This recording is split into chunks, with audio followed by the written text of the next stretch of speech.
As both basketball squads get significant help in the big department, the spring game is now over. So we'll talk about some spring game MVPs. And is it possible that a spring game MVP has already entered the transfer portal? And is it possible that we all need to start getting pumped up for the Zane Flores hype train?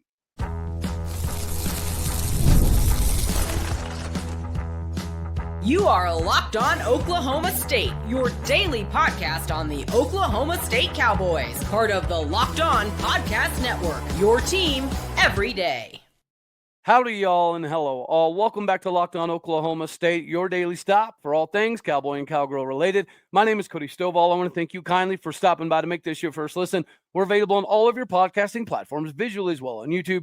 Find me personally on X at Oldeo State. Today, we're partially brought to you by Game Time. Download the Game Time app, create an account, and use the code LOCKEDONCollege, all one word, for $20 off your first purchase. Meanwhile, we're going to shift right in the conversation of spring football. Yes, it's an exciting time to have this game come back. I think it's great for the fan base, great for the state, so on and so forth. And we also now know that it's great to make a distinguishment on what particular races are happening. But at the same time, you could make the argument that spring is so convoluted that it's very difficult to come out of it knowing a whole lot about your team.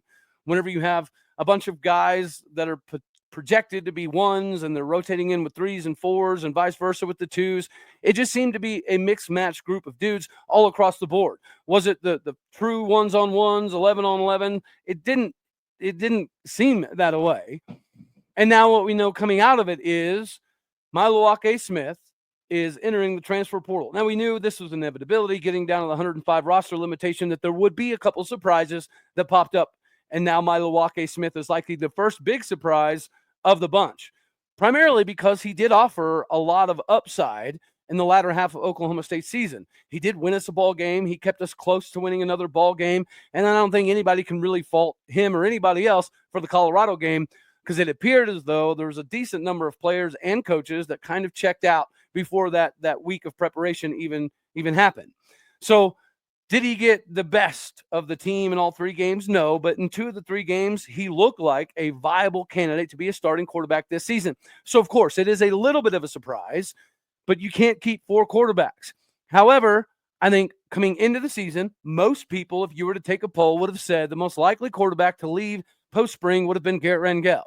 And I understand that there is some discrepancies between Garrett Rangel's time at Oklahoma State and the correlation to him being quarterback one. The only thing I would offer here is, if Zane Flores was ready to take the reins, I would assume he would have been quarterback one throughout the course of the spring. But everything that I had gathered was a competition between Garrett Rangel and Haas Haney for the most part. And now you're hearing from Robert Allen that if the season started tomorrow, Zane Flores was the best quarterback of the bunch and he would be quarterback one. I think at the end of the day, we don't really know exactly what some of the smoke and mirrors are, what they're intended to be, just like we don't know what the starters are going to look like because of the mixing match of first teamers and third teamers and second teamers and fourth teamers. We didn't get a pure look, but if you were to go strategically off of the spring game, there was a lot of highlights. There was a lot of things that made you scratch your head a little bit. I think one of the biggest was how many drops from the wide receiver core. It might be an indication on why we have been able to go out and get a couple big-time wide receiver transfer portal additions, and Cam Abshire being somebody that I think we hope can be a little bit more reliable, but it was bad weather too. So the fans weren't exactly out there in droves because of the bad weather. And I also think that both sides, offense and defense, were given such a small playbook, we weren't really going to get a pure indication on what the talent of this team was really going to be. And you have to think that some of that is systematic, right? Just for the same reason that some teams have decided not to have a spring game. Like for Nebraska's case, they feel like that other teams will use that to steal players away. So you don't want to have just the ones out there. You want to have the intermingling of the first team, fourth string, third string, second string. You want to have the mix and match all the way across the board, not only to give an adequate sample size for everybody trying to make the roster, but at the same time, not give too much away to your opponent. So it's definitely some gamesmanship. The only thing, though, is if Zane Flores was, in fact, going to be quarterback one if the season started tomorrow, then why have we been tinkering around with Rangel and Haas being splitting the most snaps for QB1 reps in the spring. If that were to be the case, wouldn't it feel like we just completely wasted a spring? So with that being said, I feel like that Zane Flores at 6'3", 215 pounds is likely the most prototypical future quarterback on the roster. But you don't bring in somebody like Haas Haney if you don't anticipate him having the ability to have a little bit of a transference from the Doug Meacham system straight here to Oklahoma State. And likewise, I do not think that you have a conversation with Garrett Rangel on cut day if you didn't think he could factor into being quarterback one. Because I think most of us would agree, if you were to cast some people aside, you would likely keep the younger guys, which would be Zane and Maealiuaki and Haas. The odd man out would traditionally be Garrett Rangel. So this means, in my opinion, that there is some validity to the reasonings why he was seeing so many quarterback one snaps throughout the course of the spring. I would assume that, maybe at some point in time, the coaches thought that guys would surpass Garrett Rangel. But from what I had gathered, the biggest difference between Garrett Rangel, Haas Haney, and Zane Flores is simply just the ability to read the defense, call the audibles, make the shifts, make the adjustments, change the protections, and then snap the ball without having turnovers. But from the spring game, again, the sample size is going to become somewhat small because Zane Flores and Maealiuaki Smith seem to get the bulk of the snaps in the spring game. Now, I haven't watched all of it. Shout out to Freedom Cowboy, who does have something visible. You have to change the 1080p to 720 or whatever in order to see all of it. So I haven't sifted through everything, because this is what's grabbing headlines, is the fact that according to RA, Zane Flores should be quarterback one. Is that gamesmanship? Possibly. Could that be some level of coach speak? Possibly. But at the same time, I think a lot of us would feel confident in what Zane Flores could provide as a Cowboy. I mean, just him athletically filling in to play running back last season probably gave us a pretty good indication on the level of athlete that he is. But I also understand that in the course of a season, going from week one to the CFP, Big 12 title game, whatever the case may be, doing all of that with one quarterback is slightly unlikely. And let's also face facts that Haas Haney, Garrett Rangel, Zane Flores are all primarily running first quarterbacks. Therefore, the likelihood of injury at some point down in the season is going to be paramount.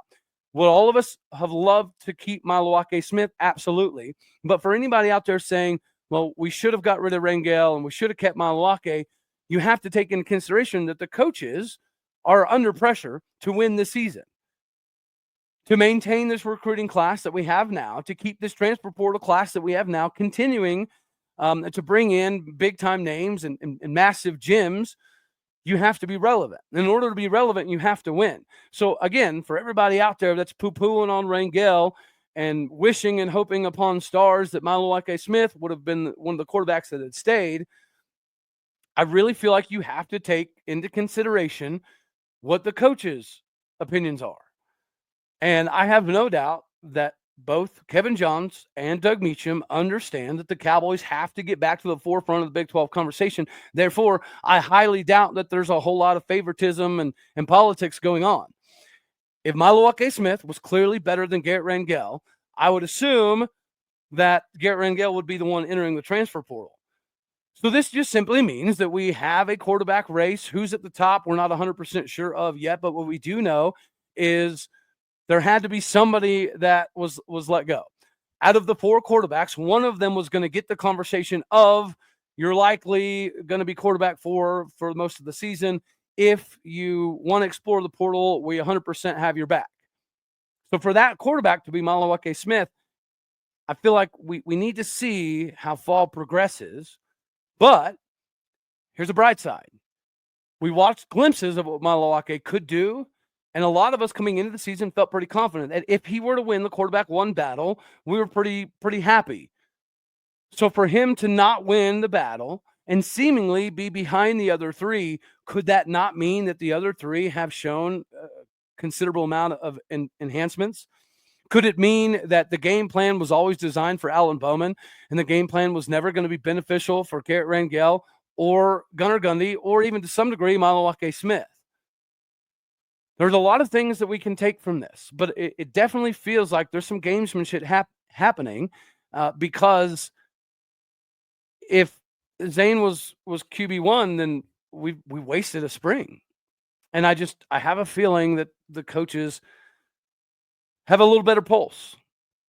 And one quarterback was going to have to go.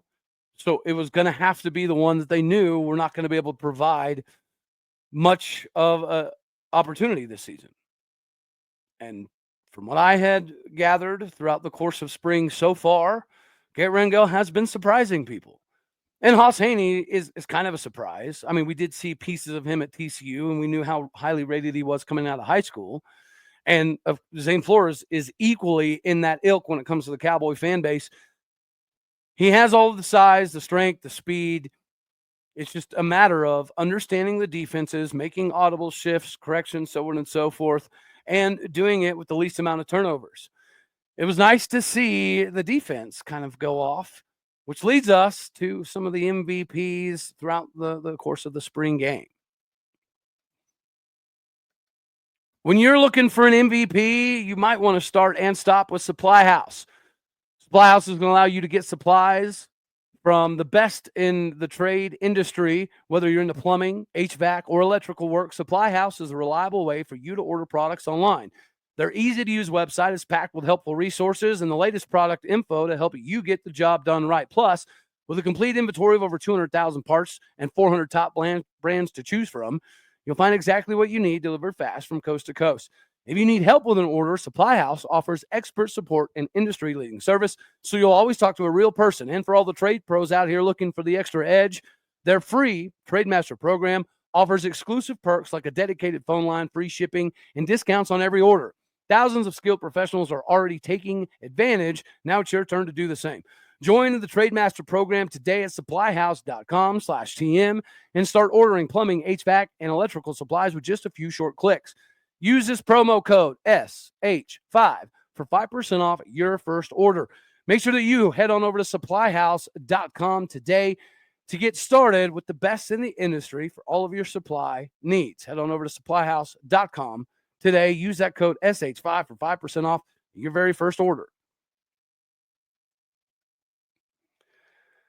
So ironically enough, this is one of the things that you can read from the spring is offensively, you could make the argument that Maealiuaki Smith should be the spring game MVP. Now, of course, Rodney Fields busting out for over 100 yards, including a 74-yard scamper for a touchdown. You can't really rule him out either. So you could even say that Maealiuaki Smith and Rodney Fields might have been co-offensive MVPs. I think we'll throw that out there. It's hard to have a wide receiver as an MVP due to the level of drops.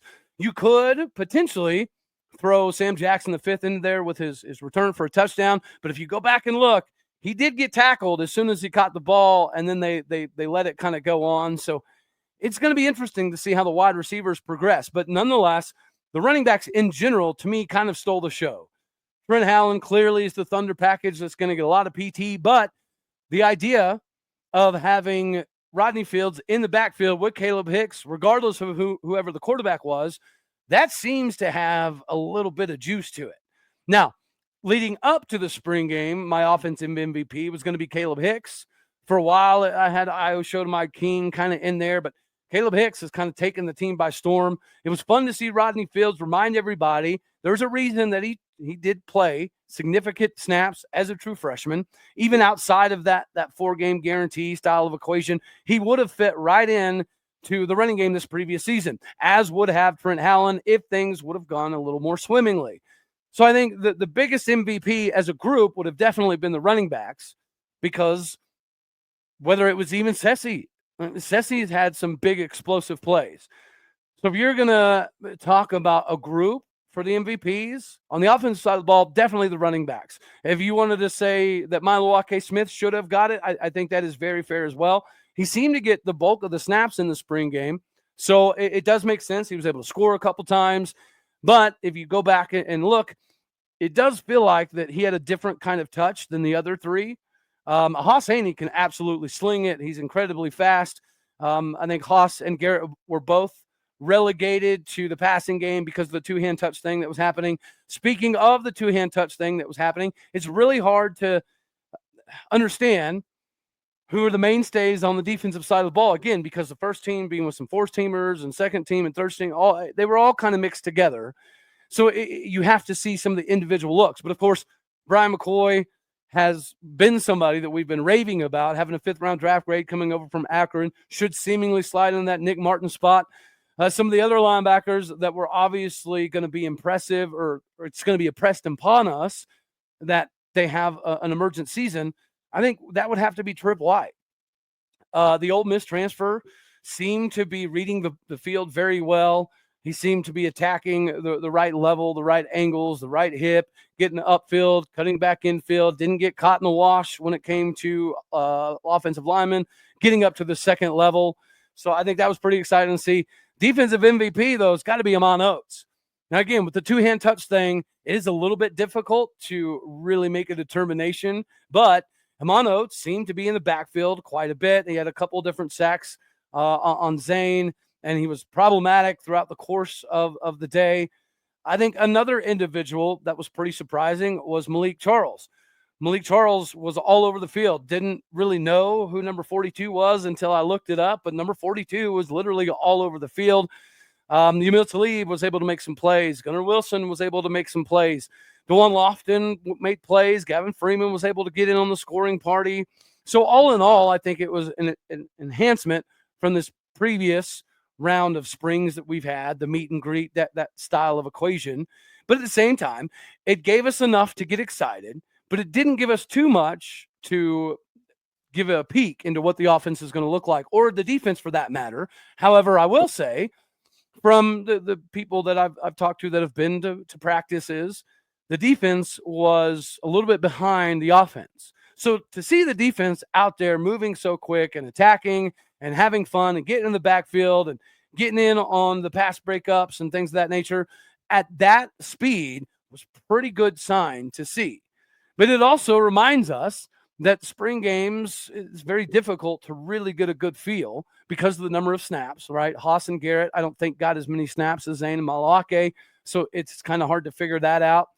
The defensive line, we seem to have a lot of moving and shaking happening. The linebackers are playing at multiple levels. And again, there was an intermingling with first team, fourth string, all the way through the roster. But it gave us enough to get excited about. It gave us enough of an indication on whomever is going to be quarterback one, that they all look pretty good.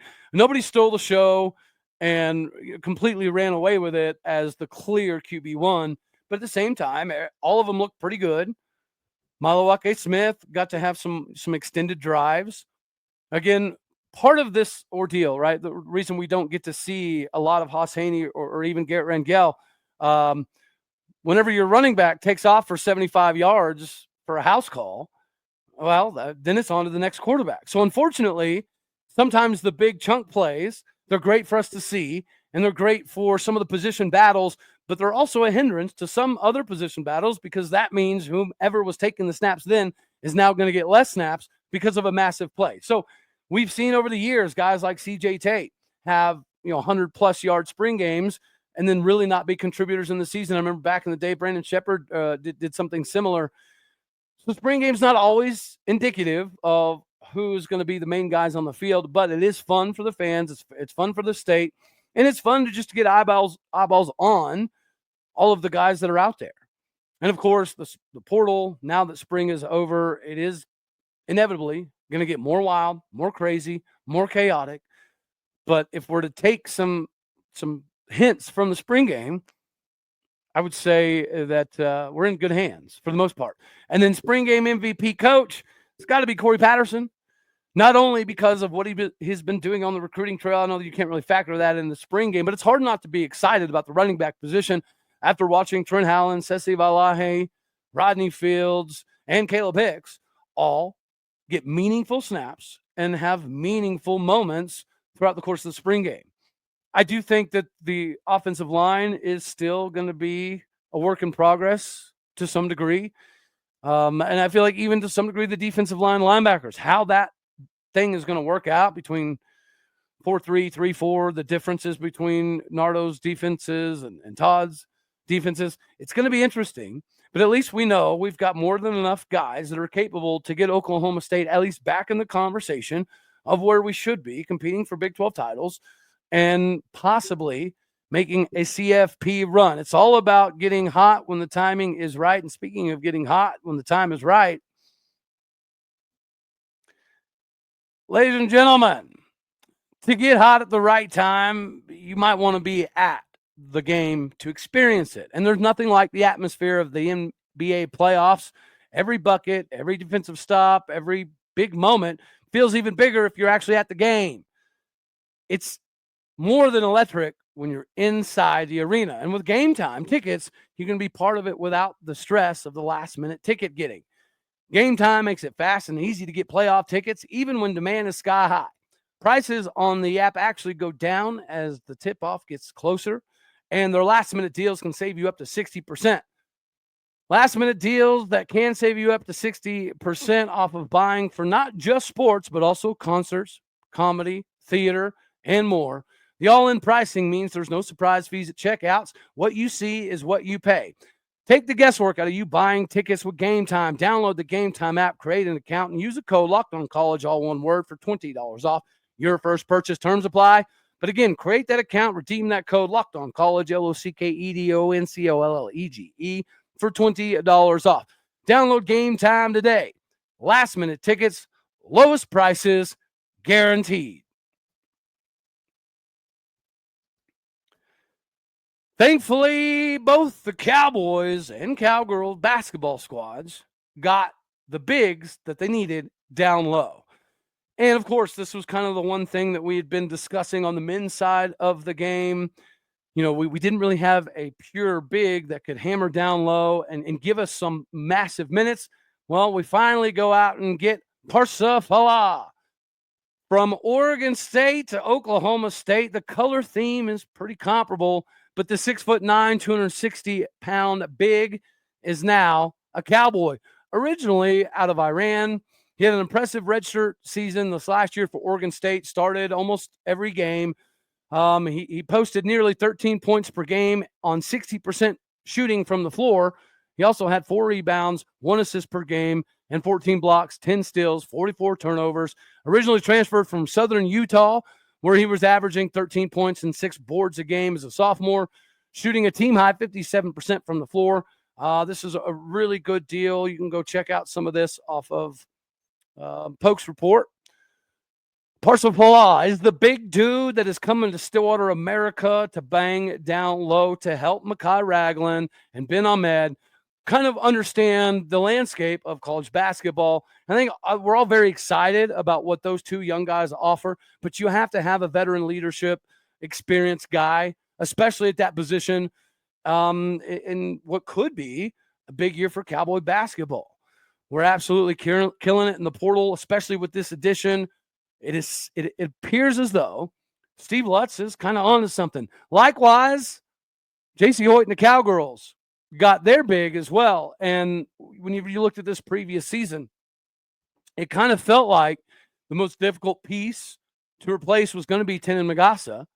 And finally, we were able to bring in Nigerian center 5'4" Ona. This is a 6'5" center who played for the University of Philippines, averaged 11 points a game, 14.9 rebounds, 2.9 blocks, 1.4 steals, 1.4 assists. And this is really big news, primarily because even when Tenin Magasa wasn't able to provide offensively, she was such a disruptive force for the other team's offense. When you drove down the lane, you had to game plan for Tenin Magasa's shot blocking abilities. So even if she was never really getting into the point scoring, what she did was so absolutely massive for the run that we did have that was the only hole that you felt like if we could just replace that one spot, if we could bring in another 6'5" individual that has some of the same capabilities as Tenin Magasa, then we could be talking about a deeper run in the NCAA tournament this upcoming season. And we know J.C. Hoyt loves getting overseas individuals. So getting somebody from Nigeria, not a big surprise, as she now joins Praise Egarevba down low, who's a native of Germany. And then you talk about, Annegret Assid, Laura Garzon. In the past, Jason Hoyt's made a killing on international players. And it appears as though we have yet another addition that should have us more excited about Cowgirl basketball than, I don't want to say ever before, but it's really hard to kind of narrow down any other times that we've been this excited about the potential of Cowgirl basketball. And we've had some Tiffany Bias level big time players, and we've had a couple nice runs, but it does kind of feel like it's all coming together a little bit better under JC Hoyt. And if you felt like there was anything we were missing to have a conversation about a deep NCAA run, it was a big center that could change the game from down low. And now we have that. So hats off to both Steve Lutz and JC Hoyt. I think both of these additions are going to give us the ability to have a lot more excitement for basketball in the upcoming season. Anywho, that's all we're going to have for this one right here. As always, you know I love you. God bless. Go Pokes. Thank you for tuning in to make this your first listen here in Locked On Oklahoma State. I could be anywhere. So happy you choose to be here. Do me a favor, hit the like button if you liked it. Dislike it if you didn't. That's okay too. More importantly, share, comment, and subscribe. My podcast and people out there, you're everything that makes this thing run. Do what you do. Hit the stars. Leave some reviews. All righty, y'all. Later, taters.